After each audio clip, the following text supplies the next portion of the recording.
Hello dear divine फेमिनाइज। आज के इस सेशन में आपका स्वागत है। इस सेशन में हम बात करते हैं आपके फैमिली पैटर्न के बारे में। किस तरीके के फैमिली पैटर्न होते हैं और कहाँ गलती हो जाती है आपसे कि वो पैटर्न और बढ़ जाते हैं, और स्पेशली जर्नी में ये जानना क्यों ज़रूरी है। और अभी भी कुछ फेमिनाइन ऐसी है, स्पेशली जो फेमिनाइन बिगिनर फेमिनाइन है, मतलब जर्नी में अभी अभी आई है, इन्हें इस बारे में कोई आइडिया नहीं होती। ये बस अपनी जर्नी अपनी डीएम तक ही सीमित है, बस इतना ही समझती है। और उन्हें ऐसा लगता है कि हमें बस हमारा डीएम मिल जाए तो हमारी जर्नी कंप्लीट हो जाएगी। सच्चाई ये है कि जर्नी में इन्हें अभी भी बहुत कुछ जानना बाकी होता है, बट आती तो वो सिर्फ अपने डीएम को पाने के लिए है। मतलब जैसे ही शुरुआत में वो जर्नी में होती है तो उनका मकसद या पर्पस सिर्फ इतना ही होता है कि हमें बस हमारा डीएम मिल जाए। बट सच्चाई तो ये है कि जैसे जैसे वो आगे जर्नी में जाती है और जैसे जैसे उनकी ट्रांसफॉर्मेशन फेज़ आगे बढ़ती जाती है, तब जर्नी में उन्हें कई सारी चीज़ों के बारे में पता चलता है। जैसे कि उनके फैमिली पैटर्न के बारे में, एंसेस्टर पैटर्न के बारे में, उनके खुद के अपने जो अंदर के शैडो साइड्स है उसके बारे में, या किस तरीके से प्रॉब्लम क्रिएट हो रही है उनके लाइफ में, या उसके क्या पैटर्न है। Even career pattern, relationship pattern, health pattern, ढेर सारी चीज़ें होती हैं। ठीक है, इन सब के बारे में हम फिर कभी बात करेंगे। बट अभी यहाँ पर जिस सेशन के लिए हम इकट्ठा हुए हैं या आए हैं, तो वो है फैमिली पैटर्न। ठीक है, देखो यहाँ पर हर एम्पैथ, स्टार सीड और चोजन वन, इनमें एक चीज़ कॉमन होती है। इनमें ये चीज़ कॉमन होती है कि इनके जो फैमिली मेम्बर्स होते हैं, इनमें से कोई ना कोई वाउंडेड होता है, या इनकी फैमिली एक तो नार्सिसिस्टिक होती है। ठीक है, ये फैमिली पैटर्न हर किसी का कॉमन होता है। बाकी जो अभी ये जो फैमिली पैटर्न है वो जिस तरीके से आपके चाइल्डहुड के ऊपर अफेक्ट करते हैं, चाइल्डहुड ट्रामा क्रिएट करते हैं, वाउंड क्रिएट करते हैं, अब उन्हीं पैटर्न की वजह से बाकी नेक्स्ट पैटर्न किस तरीके से क्रिएट हो जाते हैं, तो इससे भी डिसाइड होता है कि आपकी जर्नी कौन से डायरेक्शन में जा रही है। देखो, अभी जो नॉर्मल एम्पैथ है, ऑब्वियसली उसका इनर चाइल्ड वाउंडेड होगा। ऑब्वियसली वो भी कहीं ना कहीं मतलब इसी तरीके के फैमिली पैटर्न का शिकार रहा होगा, जहाँ पर उसके पेरेंट्स कहीं ना कहीं वाउंडेड होंगे, बार बार उसे मतलब उसे ब्लेम करते होंगे, उसके ऊपर चिल्लाते होंगे, उसे डांटते होंगे, या बहुत ज़्यादा फिजिकली अब्यूज़ करते होंगे, मतलब मार पिटाई करते होंगे। तो इस तरीके के एम्पैथिक लोग के पैटर्न होते हैं, उन्होंने भी ये झेले होंगे डेफिनेटली। तो इसमें एक प्रॉब्लम ये होती है कि उनके जो वाउंड्स होते हैं उसकी लेवल एक तो नॉर्मल हो सकती है या फिर ज़्यादा भी हो, मतलब वो नहीं झेल पाए तो वो एडिक्शन के शिकार हो जाते हैं। मतलब अल्कोहल लेना, सिगरेट स्मोकिंग, ड्रग्स, इस तरीके की चीज़ें करते हैं, या फिर गलत सर्कमस्टेंसेस में चले जाते हैं। बट यहाँ पर जो स्टार सीड्स होते हैं, अभी इनके पैटर्न ना कुछ ज़्यादा ही अजीबोगरीब होते हैं। ये तो नॉर्मल एम्पैथ की बात है, बट जो स्टार सीड्स होते हैं ये भी इसी तरीके के एम्पैथिक पैटर्न में इसी तरीके के एम्पैथ जो हरकतें करता है, ये सेम इनके बारे में भी लागू होती है, क्योंकि आखिर स्टार सीड भी एक एम्पैथिक कैटेगरी ही है। बट यहाँ पर स्टार सीड्स के बारे में उन्हें जो सर्क्यूमस्टांसेस मिलते हैं, हाईली चांसेस है कि यहाँ पर जो सर्क्यूमस्टांसेस है वो बहुत ज़्यादा हद तक नेगेटिव होंगे एक नॉर्मल एम्पैथ के कंपेयर में। ठीक है, और तो और इनकी हेल्थ बहुत डिस्टर्ब हो चुकी होंगी। इनके जो पैटर्न है वो मतलब जो सर्क्यूमस्टांसेस है वो बहुत ज़्यादा नेगेटिव या जेलस या इनका हेट करने वाले हो सकते हैं। ठीक है, क्योंकि आखिर वो एक स्टार सीड है, उनमें कुछ तो अलग बात है, कुछ तो एक डिफरेंट फैक्टर है। ठीक है, तो हाईली चांसेस है कि इस तरीके के प्रॉब्लम हो सकते हैं। चोजन वन के बारे में अगर बात करें तो यहाँ पर इनके पैटर्न और भी ज़्यादा डेंजरस हो जाते हैं, क्योंकि यहाँ पर देखो नॉर्मल एम्पैथ के जो इश्यूज़ थे वो सिर्फ उसके तक ही सीमित थे, राइट। मतलब वो अपनी जो वाउंड से ट्रॉमा है अपने अंदर कैरी कर रहा था, बट बाहर उसे इतने ज़्यादा इशू नहीं थे, उसने बस अपने अंदर इशू क्रिएट कर लिए और एडिक्शन हैबिट डेवलप कर ली।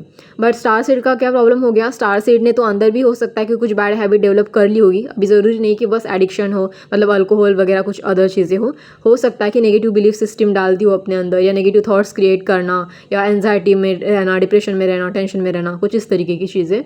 ठीक है, तो अभी स्टार सीड ने इस तरीके के पैटर्न क्रिएट कर लिए, बट प्रॉब्लम क्या हो गया, स्टार सीड की एनर्जी है वो थोड़ी हाई लेवल की है नॉर्मल एम्पैथ के कंपेयर में, उनके पैटर्न भी थोड़े अलग हैं।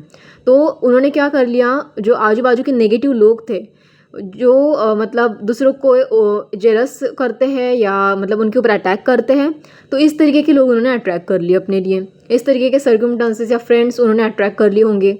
ये ज़्यादा अमाउंट में नहीं होंगे, हो सकता है 2 या 3 ही होंगे। ठीक है, मतलब ऐसे लोग जो एक्सट्रीमली इनके ऊपर जेलस हो, एक्सट्रीमली इन्हें टॉर्चर कर सकते हैं, इस तरीके के लोग अट्रैक्ट किए होंगे। ये स्टार सीड की बात है, ठीक है। बट चोजन वन के बारे में प्रॉब्लम बहुत ज़्यादा बढ़ जाती है अगर ये इस तरीके के फैमिली पैटर्न से गुजरते हैं और इनके अंदर कोई वाउंडेड ट्रामा या कुछ इस तरीके की चीज़ें, हर्ट्स बहुत ज़्यादा भरा पड़ा है बहुत अलग अलग चीज़ों की वजह से, सिचुएशन की वजह से। तो अनफॉर्चुनेटली ये इनकी जो एनर्जी होती है ये स्टार सीड से भी ज़्यादा हाई होती है, क्योंकि ये ओल्ड सोल की कैटेगरी में आते हैं। और जब ऐसी प्रॉब्लम हो जाती है, ये कोई एक दो नेगेटिव लोगों को अट्रैक्ट नहीं करते, ये बहुत बड़े लेवल की ग्रुप ऑफ मेंबर को अपनी तरफ, मतलब बहुत बड़े ग्रुप ऑफ मेंबर यानी कि बहुत ज़्यादा नेगेटिव लोगों को अपनी तरफ अट्रैक्ट कर रहे होते हैं। क्योंकि इनके जो मतलब जो पावर होता है ना, अपने अंदर के पावर, स्पिरिचुअल पावर या एंसेस्टर से मिली हुई जो पैटर्न्स होते हैं, कर्मा होते हैं, अदर चीज़ें होती हैं, वो बहुत ज़्यादा अमाउंट में अफेक्ट करती हैं। इन सभी चीज़ों को एक प्योर पैटर्न में रहना, हील होना या फिर मतलब मदर अर्थ को इन्हें सर्व करना या फिर उनके एंसेस्टर की हीलिंग करना, ये सभी चीज़ें बहुत होती है इनके ऊपर। तो कहीं पर भी इनकी एनर्जी थोड़ी भी डिस्टर्ब हो जाए तो ये बहुत जल्दी जल्दी नेगेटिव लोगों को अट्रैक्ट करते हैं। नेगेटिव लोग इनके ऊपर बहुत ज़्यादा अमाउंट में अटैक करते हैं, मतलब बहुत लोग इनके हाथों के पीछे पड़े रहते हैं। इवन हो सकता है कि ये जहाँ पर भी रहते हो, जिस तरीके के चोजन वन मतलब होते हैं, इनकी एनर्जी जिस तरीके की होती है, ये जहाँ पर भी रहते हैं वहाँ पर ढेर सारे लोग, इनके आजू बाजू के हर लोग इनके पीछे पड़े रहते हैं। ये बात सुनने में थोड़ी अजीब लगती है, बट हाँ ऐसा होता है। स्पेशली जो चोजन वन होते हैं, आप अगर किसी चोजन वन से मिले हो या इस तरीके की चीज़ें देखी है तो आप इसे बता सकते हो या इनसे कंफर्म कर सकते हो। और भी कई सारी चीज़ें होती हैं। देखिए यहाँ पर बहुत सारे लोग ऐसे होते हैं कि ये अभी ऐसे जो बच्चे होते हैं, ठीक है, चाहे वो एम्पैथ हो, स्टार सीड हो, चोजन वन हो, इन्हें बुली करना, पहली बात इन्हें बुली करते हैं, चाहे लुक की वजह से हो या फिर उनके करियर की वजह से हो। मतलब अगर वो अपनी पढ़ाई पर ध्यान देते हैं तो, या फिर पढ़ाई में कच्चे हैं या फिर करियर पे बहुत ज़्यादा ध्यान दे रहे हैं, तो इन्हें बहुत बुली किया जाता है, क्योंकि ऐसे बच्चे आगे ना बढ़े इसीलिए। अभी देखो यहाँ पर क्या होता है कि इनका जो ऑरा होता है, मतलब जो नेगेटिव चीज़ें भर भर के इन्होंने झेली होती है, तो ये सारी की सारी एनर्जी, नेगेटिव एनर्जी इनके ऑरा में, इनके सोल में, इनके चक्रास में इकट्ठा हो जाती है।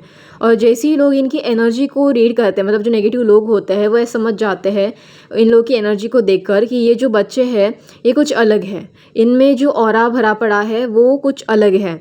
जो नेगेटिव लोग होते हैं वो ऐसे वल्नरेबल लोगों को जल्दी कैच करते हैं, जैसे कि नार्सिसिस्टिक लोग, एनर्जी वैम्पायर, डार्क एम्पैथ, इस तरीके के लोग आपको पता होंगे कि ये नेगेटिव एनर्जी को जल्दी कैच कर लेते हैं, समझ जाते हैं, वल्नरेबल ऑरा को जल्दी पकड़ लेते हैं। तो इस तरीके के बच्चों के ऊपर ज़्यादा अटैक होते हैं। अभी ये जो हर अलग अलग तरीके के बच्चे हैं, star seed, chosen one, empath, normal empath, ठीक है, तो इस तरीके के बच्चे जब डेवलप होते, बड़े होते जाते हैं, तो इनके जो ऑरा होता है वो हील नहीं हुआ होता, ठीक है, मतलब उनके ट्राउमा या वाउंड्स वैसे के वैसे ही होते हैं, वो हील नहीं होते और वक्त के साथ वो और बढ़ते जाते हैं। और एक चोजन वन के पीछे ना तो बचपन से लेके बड़े होने तक बहुत सारे पैटर्न होते हैं, मतलब हर बार इन्हें टॉर्चर किया जाता है, हर बार वही पैटर्न रिपीट होता रहता है। और स्टार सीड के कंपेयर में तो बहुत ज़्यादा अमाउंट में इनके साथ रिपीट होता है, तो इसीलिए इनके वाउंड और ट्राउमा भी बहुत ज़्यादा होता है। तो इसीलिए ऐसे बच्चे मतलब बहुत ज़्यादा वल्नरेबल कंडीशन में होते हैं। हाईली चांसेस है कि ऐसे बच्चे अगर अपने माँ बाप से सिक्योर नहीं है तो इनको सेक्सुअली अब्यूज़ भी किया जाता है लोगों की तरफ से, और चोजन वन के साथ तो ये बहुत ज़्यादा होता है। स्टार सीड भी इसी कैटेगरी में आ सकते हैं। और तो और यहाँ पर बुली तो किया जाता ही है। और यहाँ पर और एक चीज़ होती है कि सोसाइटी ऐसे बच्चों को क्यों दबाती है, क्योंकि देखो इनके जो पेरेंट्स होते हैं वो वाउंडेड होते हैं, अपनी बच्चों की खुद रिस्पेक्ट नहीं करते, जो इंडिविजुअल नेचर होता है उसकी रिस्पेक्ट नहीं की जाती, क्योंकि ऑब्वियसली ये और बच्चों से अलग होते हैं। और जो अदर बच्चे होते हैं वो इतनी इमोशनल नहीं होते जितने कि ये बच्चे होते हैं, ये इनोसेंट होते हैं या फिर इमोशंस को समझने में बेटर होते हैं। तो ऑब्वियसली लोगों को ये बातें पहले उतनी वो मतलब नहीं समझते, हल्के में ले लेते हैं ऐसे बच्चों को, बट जैसे जैसे वो बड़े हो जाते हैं तब तक ये बच्चे का मतलब ऑरा जो होता है, ऐसे बच्चों का ऑरा जो होता है वो थोड़ा डिफरेंट शो होने लगता है। तब लोग समझ जाते हैं कि ये बच्चे कुछ और है, कुछ अलग है, बाकी लोगों की तरह, बाकी बच्चों की तरह चंट चालाक नहीं है। तो ये उन बच्चों को स्पेशली टारगेट करते हैं। और ऊपर से पहले ही ये बच्चे बहुत ज़्यादा इमोशनल होने की वजह से, अपने वाउंडेड मदर एंड पेरेंट्स की वजह से, मदर एंड फादर मतलब अपने पेरेंट्स की वजह से बहुत पहले ही परेशान होते हैं। ऊपर से नेगेटिव लोगों को और अट्रैक्ट करते हैं। ऐसे मैनिपुलेटिव लोग, कंट्रोलिंग लोग, डोमिनेटिंग लोग इनके ऊपर अपनी नेगेटिविटी थोपने के लिए ऐसे बच्चों का यूज़ करते हैं एक तरीके से, ठीक है, क्योंकि इन लोगों को पता होता है कि ये बच्चा सबसे ज़्यादा वल्नरेबल है और ये हमारे लिए इजी टारगेट है। और उनको ऐसे ही लोग पसंद है क्योंकि इन्हें इनकी सोल को तोड़ना अच्छा लगता है, इन्हें ऐसे बच्चों को और परेशान करना अच्छा लगता है। और पहले ही वो वल्नरेबल कंडीशन में है, मतलब इनसिक्योर है ऑब्वियसली, ठीक है। सो उन बच्चों को वो और परेशान करके और मज़े लेना चाहते हैं और इन्हें अच्छा भी लगता है अपनी नेगेटिविटी इनके ऊपर थोपना। एक तरीके से ये उनके अंदर की नेगेटिव साइड है, डेविल साइड है, शैडो साइड है, आप जो कहना है कह लो, बट हाँ ये होता है सोसाइटी में। अभी पेरेंट्स को यहाँ पर स्पेशली अपने बच्चों का ध्यान रखना होता है कि वो अपने बच्चों के साथ मिसबिहेव ना करे, अपनी नेगेटिविटी उनके ऊपर ना थोपे, अपना एंगर बिना वजह अपने बच्चों पर ना निकाले, बिना वजह बच्चों को मार पिटाई करना, ये सारी चीज़ें ना करे। और वो भी तब स्पेशली जब वो बच्चा इनोसेंट हो, बहुत मासूम हो, बहुत ज़्यादा इमोशनल हो या बहुत ज़्यादा इमोशनली सेंसिटिव हो। बट फिर भी इसमें और एक चीज़ होती है, जो chosen one and star seed वाले जो कैटेगरी वाले बच्चे होते हैं, और यहाँ पर जो चोजन वन वाले बच्चे होते हैं वो इमोशनली सेंसिटिव तो होते हैं बट बहुत ज़्यादा इमोशनली स्ट्रॉन्ग होते हैं। इवन स्टार सीड्स भी बहुत ज़्यादा इमोशनली स्ट्रॉन्ग होते हैं।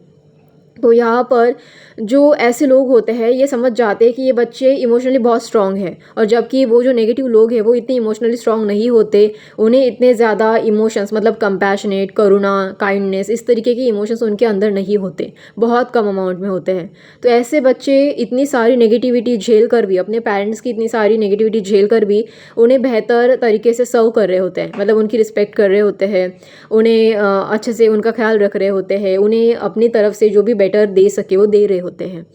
तो ये ऐसे बच्चों को स्पेशली इसलिए टारगेट करते हैं क्योंकि वो ऐसे बच्चों का यूज़ कर सके अपने लिए। ये ऐसे बच्चों का इमोशनली यूज़ करते हैं, मतलब ये इन्हें इमोशनली मैनिपुलेट करते हैं, बैड एडिक्शन में फंसाते हैं, ऐसे बच्चों के ऊपर ब्लेम डालते हैं कि अरे देखो इनका बच्चा तो बिगड़ गया है। मतलब वो चाहते ही यही है कि ऐसे बच्चों को टारगेट करके उनको एक तो बिगाड़ दिया जाए, और ऊपर से ऊपर इनके जो फैमिली मेम्बर्स हैं जो पहले ही वाउंडेड थे, जो पहले ही ऐसे बच्चों को परेशान करते थे, वो और अपने बच्चों के ऊपर अपनी नेगेटिव चीज़ें और थोपे। मतलब ये और अपने बच्चों को परेशान करेंगे कि अरे ऑब्वियसली अभी देखो, अगर कोई मान लीजिए कोई फेमिनाइन है या कोई डीएम है तो ये अल्कोहल या एडिक्शन के शिकार है, तो ऐसे नेगेटिव लोग की वजह से वो परेशान होकर अगर किसी एडिक्शन में जाते भी है तो पहले इनके वाउंडेड पेरेंट्स ने उन्हें परेशान करके रखा था, तो एडिक्शन में जाने के बाद तो इनके पेरेंट्स उन्हें और ब्लेम करना स्टार्ट करते हैं कि अरे तुम्हें कोई तमीज़ नहीं है, तुम में कोई संस्कार नहीं है, तो पूरी तरह बिगड़ गए हो, पहले ही बिगड़े हुए थे अब तो और बिगड़ गए हो। मतलब वो पहले आपको परेशान कर ही रहे थे उनके वाउंडेड नेचर की वजह से, अपनी नेगेटिविटी आपके ऊपर थोप कर, जबकि आपकी कोई गलती भी नहीं थी और बिना वजह आपको परेशान भी कर रहे थे। ऊपर से बाद में जो नेगेटिव लोग थे उन्होंने भी आपको परेशान कर लिया, और तो और मतलब अभी आपने कुछ नेगेटिव चीज़ों का सहारा लिया अपने आप को बस इमोशनली उसमें ट्रैप करने के लिए, मतलब उलझाने के लिए। ओके, एडिक्शन का लोग यूज़ ही इसीलिए करते हैं ताकि वो उसमें ही उलझे रहें या फिर अपना डोपामाइन क्रिएट करके अपने आप को सेटिस्फाई कर सकें। सो ये सारी चीज़ों की वजह से जो पेरेंट्स ये सारी चीज़ें जब आप में देखते हैं तो वो आपको उल्टा और परेशान करने लग जाते हैं, तो ये बहुत बड़ी प्रॉब्लम क्रिएट करती है ऐसे बच्चों के लिए। ऐसे बच्चों की सिचुएशन वाकई बहुत ज़्यादा ख़राब होती है। मैं ऐसे पेरेंट्स को सजेस्ट करूँगी कि ये इन्हें किसी साइकोलॉजिस्ट के पास लेके जाए या किसी मतलब हीलर के पास लेके जाएं। और देखो इन बच्चों का चेकअप होना बहुत ज़रूरी होता है क्योंकि इनकी मेंटल हेल्थ और इमोशनल हेल्थ बहुत ख़राब हो चुकी होती है। अभी लोग इन्हें बहुत ताने मारते हैं, इन्हें बहुत मैनिपुलेट करते हैं, इन्हें अपने हिसाब से कंट्रोल भी करते हैं, और कुछ कुछ लोग तो इनकी बाउंड्री भी क्रॉस करते हैं, मतलब इनके पर्सनल लाइफ में इतना इंटरफियर करते हैं। इनकी रिलेशनशिप में अगर इनका ब्रेकअप हो जाता है तो इस बात पर भी अरे इसका लुक ही अच्छा नहीं था, अरे ये दिखने में ही अच्छा नहीं है, अरे ये पागल बच्चा है, मतलब इस तरीके से इन्हें बोल बोल के परेशान किया जाता है। लिटरली ऐसा बच्चों के साथ होता है, बट बच्चे अपने माँ बाप को नहीं बताते क्योंकि वो पहले ही अपने माँ बाप से डर रहे होते हैं, क्योंकि पहले ही उनके माँ बाप अपनी नेगेटिविटी उनके ऊपर थोप कर अपना डोमिनेंस दिखा रहे होते हैं, इन्हें कंट्रोल कर रहे होते हैं। ये अपने माँ बाप की नेगेटिव बर्ताव से पहले से ही परेशान होते हैं, और ऊपर से ऐसे नेगेटिव लोग उनके लिए और बर्डन क्रिएट करते हैं, तो वो ऑब्वियसली नहीं झेल पाते क्योंकि वो उस उम्र में इमैच्योर होते हैं। उन्हें इतने ज़्यादा नेगेटिव चीज़ें झेलने का एक्सपीरियंस एक ही दिन में नहीं आ सकता ऑब्वियसली, क्योंकि अभी वो बच्चे हैं, उन्हें बहुत कुछ सीखना बाकी है, उन्हें पूरी अभी उनकी ज़िंदगी पड़ी है चीज़ों को सीखने के लिए, समझने के लिए। बट इतनी सारी नेगेटिविटी एक ही साथ उनके ऊपर थोपी जा रही है तो वो कैसे हैंडल कर पाएंगे? कोई बड़ा इंसान भी उसे हैंडल नहीं कर सकता। लिटरली इतने ज़्यादा अमाउंट में लोग इनके ऊपर नेगेटिविटी थोपते हैं। वो तो अभी मासूम बच्चे हैं, उन्हें इतनी ज़्यादा चीज़ों की समझ नहीं होती, हर बच्चे को धीरे धीरे करके समझ में आती है, बट ये बच्चे कुछ ज़्यादा ही वाउंडेड होते हैं। ठीक है, इन बच्चों में बहुत ज़्यादा ट्रॉमा होता है, बहुत गहरे लेवल का ट्रॉमा होता है। ये बच्चे अपनी हीलिंग जैसे जैसे कर लेते हैं जब ये अवेयरनेस फेस में आते हैं, मतलब जब इनकी स्पिरिचुअल जर्नी स्टार्ट होती है, या फिर जब इन्हें अपनी खुद की आइडेंटिटी के बारे में पता चलता है, या जब इन्हें ये पता चलता है कि ये किसी ट्विन फ्लेम जर्नी में है, तब ये अपनी हीलिंग कर लेते हैं। बट अनफॉर्चुनेटली तब तक इन्हें बहुत झेलना पड़ता है, और ऐसे बच्चों का डार्क नाइट ऑफ सोल इनके जर्नी स्टार्ट होने से पहले ही हो जाता है। मतलब कुछ कुछ ऐसे हो भी ट्विन फ्लेम है यहाँ पर जिनका डार्क नाइट ऑफ सोल वाला पीरियड ट्विन फ्लेम जर्नी में आने के बाद स्टार्ट होने से पहले ही स्टार्ट हो गया था। मतलब ट्विन फ्लेम जर्नी शुरू होने के पहले ही स्टार्ट हो गया था, उनके बचपन में ही हो चुका था। और कई बार तो ट्विन फ्लेम जर्नी में आने के बाद भी स्टार्ट होता है, मतलब दोबारा से हो जाता है। सो इस तरीके की भी चीज़ें होती है। बट हाँ, ये बच्चे इमोशनली बचपन में ही बहुत ज़्यादा वाउंड्स झेलने के बाद और ट्रॉमाटाइज़ होने के बाद अपने आप की हीलिंग करने के बाद बहुत ज़्यादा मैच्योर हो जाते हैं। ये बच्चे बहुत ज़्यादा मैच्योर, बचपन में भी बहुत ज़्यादा हद तक मैच्योर होते हैं। ये लोगों से भी ज़्यादा बेहतर तरीके से समझ रखते हैं, बट बस अपने इमोशंस जो होते हैं वो हर किसी के सामने एक्सप्रेस नहीं करते या हर किसी के सामने ओपन अप नहीं होते। और तो और यहाँ पर सोसाइटी इनका जो मिसयूज़ कर रही होती है, इनकी इमोशंस को हर्ट करके, बार बार मैनिपुलेट करके, कंट्रोल करके, इन्हें ये बातें समझ में आती है कहीं ना कहीं, तो ये ऐसे लोगों से डिस्टेंस मेंटेन कर लेते हैं, कट ऑफ हो जाते हैं। बट अनफॉर्चुनेटली कुछ कुछ बच्चे बहुत मासूम होते हैं, तो वो पूरी तरीके से सोसाइटी से कट ऑफ कर लेते हैं, इन सभी चीज़ों को समझ नहीं पाते और बिल्कुल ही डिप्रेशन में चले जाते हैं, स्ट्रेस में चले जाते हैं और अकेले ही उस चीज़ों को कैरी कर रहे होते हैं। इनके जो माँ बाप होते हैं, इन्हें ये भी पता नहीं होता कि उनके जो बच्चे हैं वो किस चीज़ से गुजर रहे हैं या कौन से प्रॉब्लम से गुजर रहे हैं। तो इवन ये बच्चे जो होते हैं ना, वो भी अपने माँ बाप से ये सारी चीज़ें छुपाते हैं। इनका अपने माँ बाप के ऊपर से पहले ही भरोसा उठ चुका होता है कि ये हमारी किसी प्रॉब्लम को समझेंगे या हमारी बात सुनेंगे, क्योंकि देखो पहले ही इनके माँ बाप ना इन्हें बहुत परेशान कर रहे होते हैं, तो ये अपनी हर बात अपने माँ बाप से भी शेयर नहीं करते और इनका हार्ट चक्रा और थ्रॉट चक्रा, इवन रूट चक्रा भी बहुत हद तक ख़राब हो जाता है, मतलब ब्लॉक हो जाता है।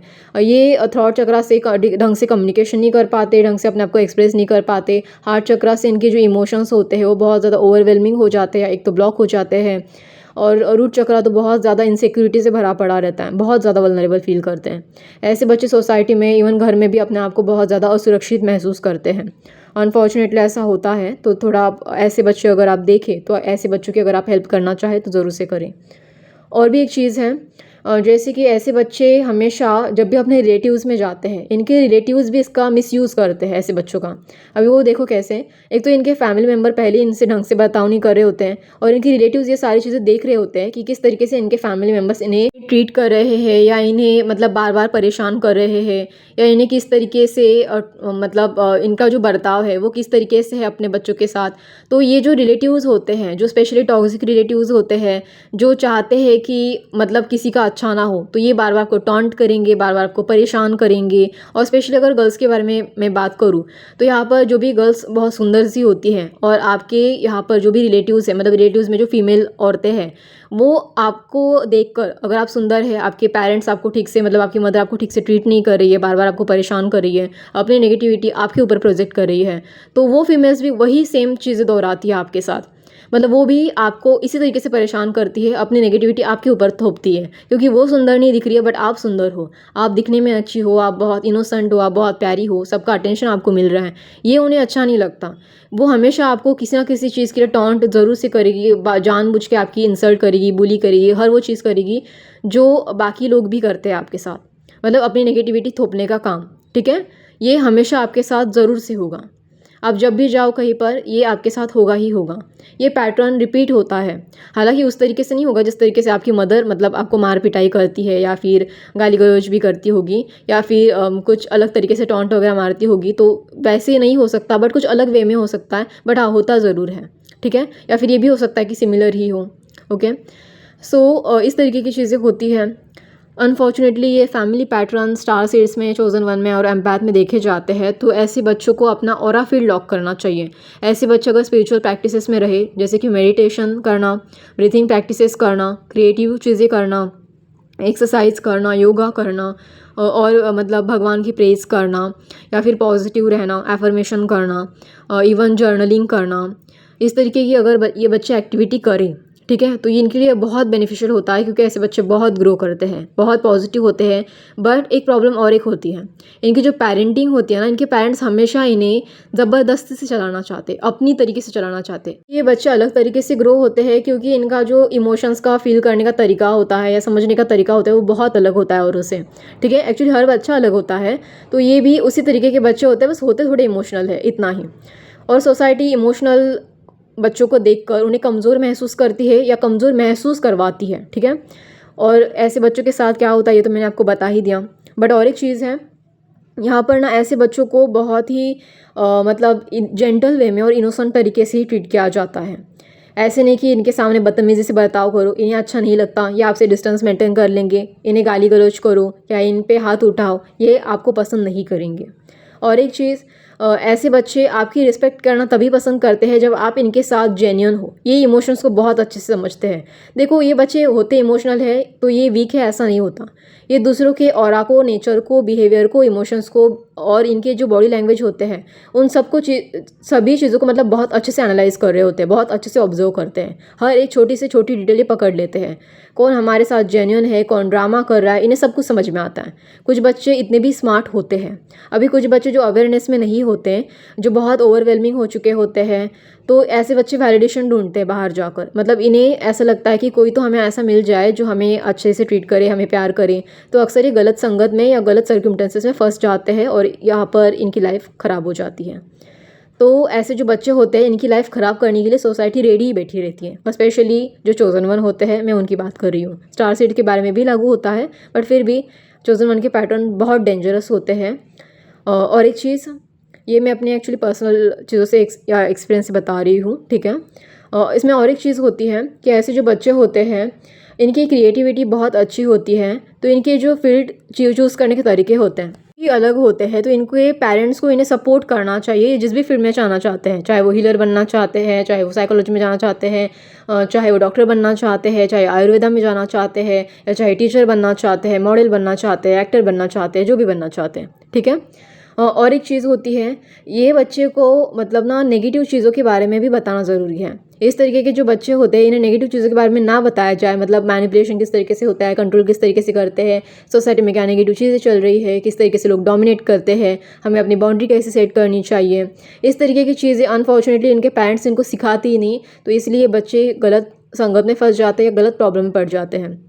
और इन्हें ये सारी चीज़ें लेटली समझ में आती है, क्योंकि तब तक ये मतलब बहुत सारी चीज़ें झेल चुके होते हैं, बहुत ट्राउमाटाइज होते हैं, बहुत वाउंड झेलते हैं। और जर्नी में जाके फाइनली इनकी अवेयरनेस आती है, अवेकनिंग होते हैं, ये अवेयरनेस फेस आता है, और तब जाकर ऐसे बच्चे फाइनली अपने पैटर्न ब्रेक डाउन करते हैं। तो इतनी लंबी चौड़ी स्टोरी थी इस फैमिली पैटर्न की। आई होप आप अपने बच्चों को ये सारी चीज़ें समझाएं, सिखाएं और अपने बच्चों का ध्यान रखें। इवन सिर्फ अपने बच्चों का ही नहीं, सोसाइटी में जो एम्पैथिक बच्चे हैं उन लोगों का ध्यान रखें, उन बच्चों को थोड़ा इंस्पायर करें अच्छी चीज़ें करने के लिए, या ये सारी चीज़ें आप उन्हें समझाएं। अगर आपको ये सेशन अच्छा लगे तो आप मुझे कमेंट बॉक्स में ज़रूर से बता सकती हैं। और अगर आपको ये सेशन, ये वीडियो अच्छा लगे तो आप मुझे लाइक, शेयर एंड सब्सक्राइब कर देना। धन्यवाद।